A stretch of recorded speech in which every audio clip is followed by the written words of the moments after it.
Bonjour à toutes et bonjour à tous. Pas évident les versets que nous avons aujourd'hui.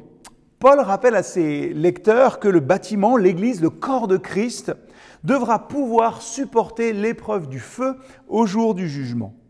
Alors, si les matériaux de construction dont nous parlions il y a quelque temps dans cette série de méditations sont suffisamment solides pour passer le test avec succès, alors les constructeurs seront récompensés. Hurrah! Ça y est, on a passé l'épreuve.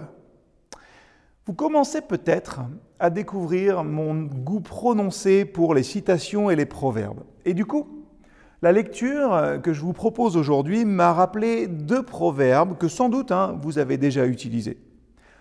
On récolte ce que l'on sème, ou un autre, comme on fait son lit, on se couche.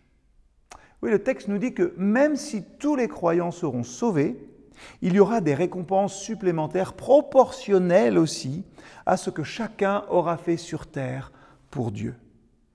Gardant l'image du bâtiment, Paul nous rappelle ce matin que nous formons ensemble un lieu saint, un temple, comme le Saint des Saints où Dieu était présent d'une manière spéciale.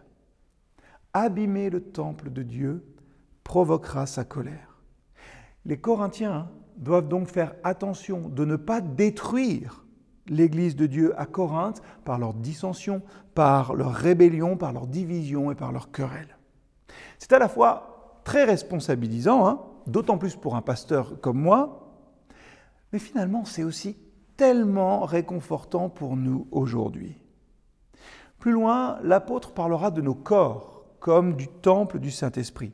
Mais je crois qu'on oublie trop souvent, et c'est pour ça que le texte aujourd'hui est précieux aussi, que c'est collectivement aussi que nous sommes corps de Christ. Paul ici, il parle très clairement de l'église locale à Corinthe. C'est réconfortant pour nous, pourquoi ? Parce que ce texte nous redit avec force, rien de moins que cela, Dieu aime tellement cette construction, l'Église, qu'il menace de détruire ceux qui détruisent le temple de Dieu.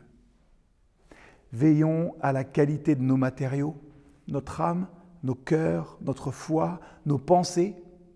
Veillons sur nos outils, notre amour, notre langue, notre engagement. Tout cela n'a rien d'accessoire. Il nous faut appliquer cette discipline à notre vie personnelle. Seul moyen finalement de les incarner collectivement en Église, ici à l'Église M.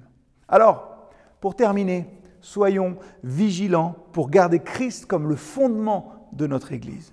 Soumettons tous nos ministères, tous nos services, tous nos plans de construction peut-être, tous nos objectifs financiers à notre vision, manifester au monde la présence du Christ. Que le Christ soit encore et toujours l'unique fondement de l'Église M. Que son influence soit omniprésente dans tout ce que nous faisons. Un autre proverbe philosophique dit qu'un sac vide ne peut pas tenir debout. Alors laissons l'or, l'argent et les pierres précieuses non pas dans notre petit sanctuaire personnel, mais dans notre doctrine et dans nos vies, collectivement aussi. Laissons le Seigneur remplir nos sacs de sagesse, de révérence et de connaissance pour que tous ensemble, petits et grands, nous puissions glorifier celui qui nous connaît mieux que nous-mêmes.